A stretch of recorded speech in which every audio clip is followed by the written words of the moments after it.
Hello and welcome to today's LOL Esports Roundup, where we're going to cover a player move as well as the LPL, LEC, and LCK games from earlier today. That news comes from Immortals. This is the second time Immortals have made a move since the end of the LCS split. The only team to actually make moves across all four major regions already, with the split coming to an end. We haven't seen the LPL teams announce anything, nor the LEC teams that are no longer in play.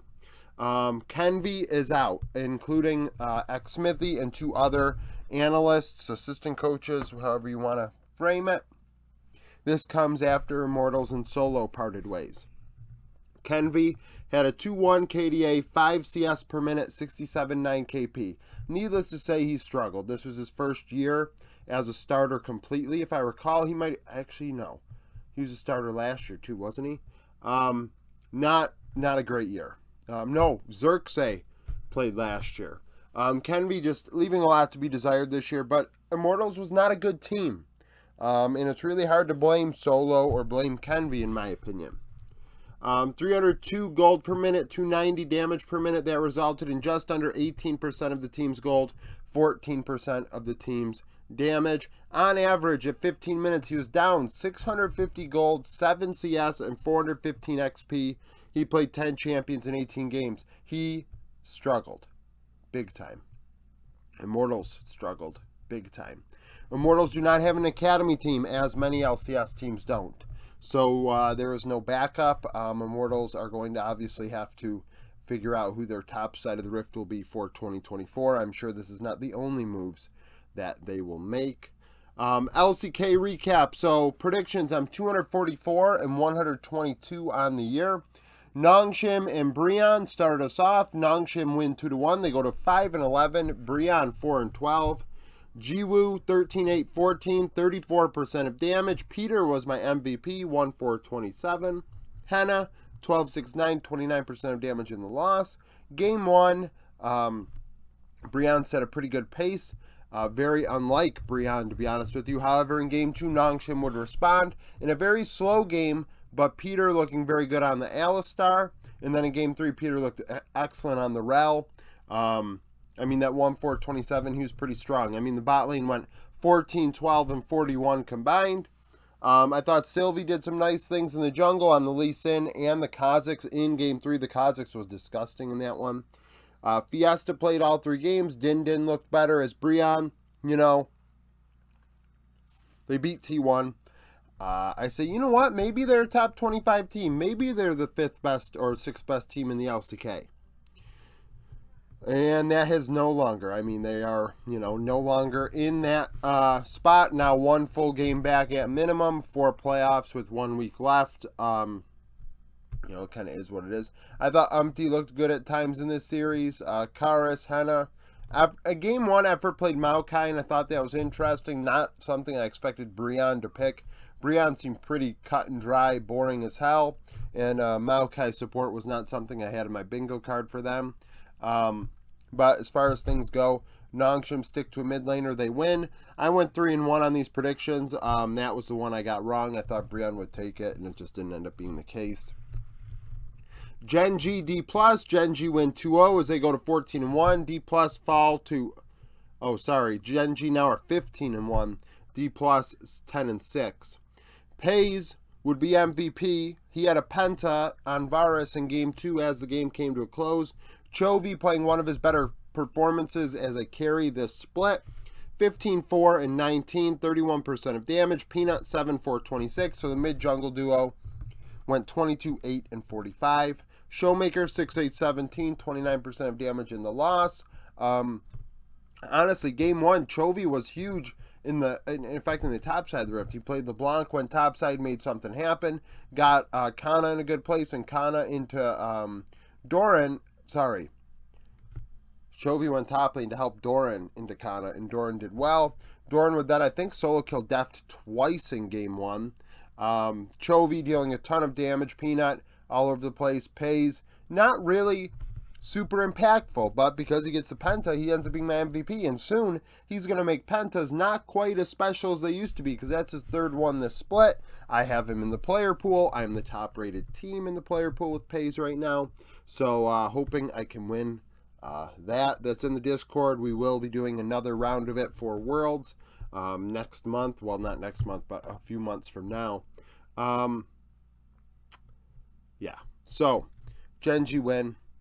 D+, I thought at times the bot lane duo did do well, Deft and Kellen against Pays and Delight. Like I said, I thought that Pays gets MVP, but he wasn't the difference maker as much as it was Chovy and Peanut. Canyon in game 1 played Nautilus. Discord believes he was protesting a bit. I don't know. When your top laner also dies 8 times, it's hard to really determine who protested who.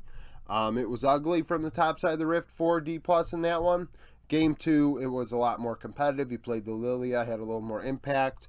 But, excuse me, it was simply not enough. LPL, JDG, BLG, winner bracket finals. JDG win 3-0.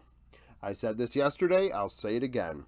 If BLG beats JDG in the grand finals, I am still going to believe JDG are better than BLG, because JDG have beaten them, 5 times now in best of 5s this year. Sorry, one best of 5 does not erase the last 5. That's just not going to happen with me, especially when they get 3-0 smoke showed. Missing was my MVP. Knight, 22, 2, and 13, 33% of damage. 3, 6, 9, 4, 1, 28, and top side of the best KDA. Yagao, 5, 10, 13, 28% of damage in the loss. Game 1, JDG were feeling frisky, had a cute draft with a bunch of skill-expressive champions, not super meta. Kanavi on the Lee Sin was absolutely cracked. BLG had no answer. BLG just struggled outright. Game 2, BLG actually got first blood. However, and I will say Kanavi had 100% KP through the 10k gold lead that JDG built after like 15 kills, which I think is important to note. In Game 2, Missing did something similar. Despite being killed in the level 1 on Braum, he was super impactful for the rest of the game. 100% KP up and through JDG's monster lead. And I think that's indicative of how well he played. Very active. Yeah, I mean, he might have played Rakan in Game 2, Braum Game 3. Or was it Rakan Game 1? Regardless, Missing, like, I'm mixing my games up, but Missing was huge for the reason why they won. Knight, obviously dealing a lot of damage on Jace and things like that. Like, he had way more relevance than Yagao. Yagao tried to be active in one of the games. I think that was the game that Knight played Jace. And Yagao was on Ari, went bot side, got Elkin on in a good position. I felt like Ruler and, Missing obviously was MVP, but Ruler probably played second fiddle in this one, which is fine. 369 playing Ornn, Ruler playing a bit more backline, and then you had Knight trying to do a lot of the work, and he did great. And Kanavi obviously being disgusting. Lee Sin, Sejuani twice. Definitely not super Kanavi-like champions, but at the same time, JDG are throwing things out there. And against one of the best teams in the world in BLG, JDG showed there's a diffy here right now. And a lot of people are wondering, maybe the BLG are mental boomed against JDG. And honestly, after a certain point, it's possible. But keep in mind that works against JDG as well. If they take them for granted, they will lose, because BLG are good enough to win. LEC Finals, G2 XL, G2 win 3-0. Caps was MVP, 18-6 and 40, 32% of damage.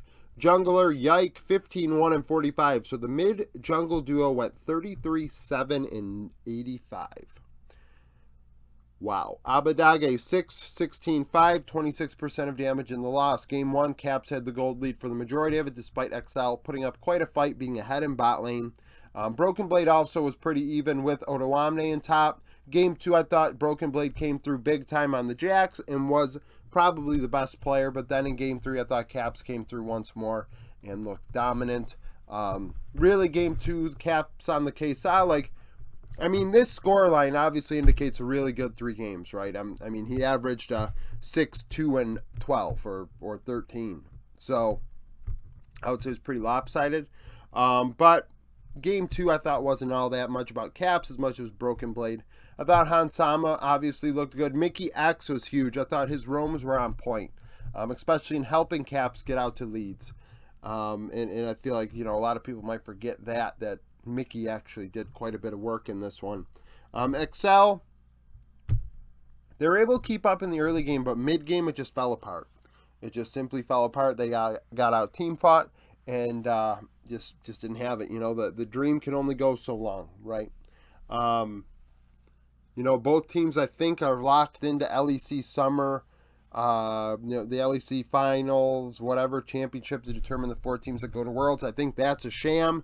Personally, I think the Discord believes if a team can't win one best of 5 in this time period and choke, then they shouldn't go to Worlds. I don't. The thing is with that, like when a team wins as much as G2's won, I mean, it's hard for me to really say that they shouldn't automatically go. And some people might say, yeah, but a team that does good 6 months ago shouldn't go to Worlds necessarily. And, I mean, it's hard to really think about, like, you want to send your best team right now because your best team right now is the best team. Some other teams may have fallen off. However, at the same time, will the meta shift between now and Worlds? Last year it certainly did, didn't it? And if that ends up being the case, then what does it matter who the best team is right now versus the best team from winter? The champions and the meta changed either way. So who do you really want to send? And in my opinion, it would be G2, the team that showed that they could be good in the winter, spring, and summer metas versus a team that maybe could have only been good in one of them. And then just beat G2 in a best of 5 on a good day where G2, I don't know, eats bad tacos or something. Like, honest to God, like, I always say that, and some people may think it's a joke, but at the same time, that's why one series, that's why I mentioned the BLG and JDG thing. One day and one series does not erase the recent history. It's a fluke. And unless history can repeat itself in short term, it is what it is. It's fluke. So, that's it. G2 smokes XL. JDG crushes BLG. Gen G takes D+ out back. Nongshim, Brion. I mean, those 2 teams suck, but it is what it is. Thank you for watching this video. If you liked it, like it. Subscribe to the channel for daily League of Legends content. Follow me on Twitter. Join the Discord. Become a YouTube supporter. Hope to see you again tomorrow.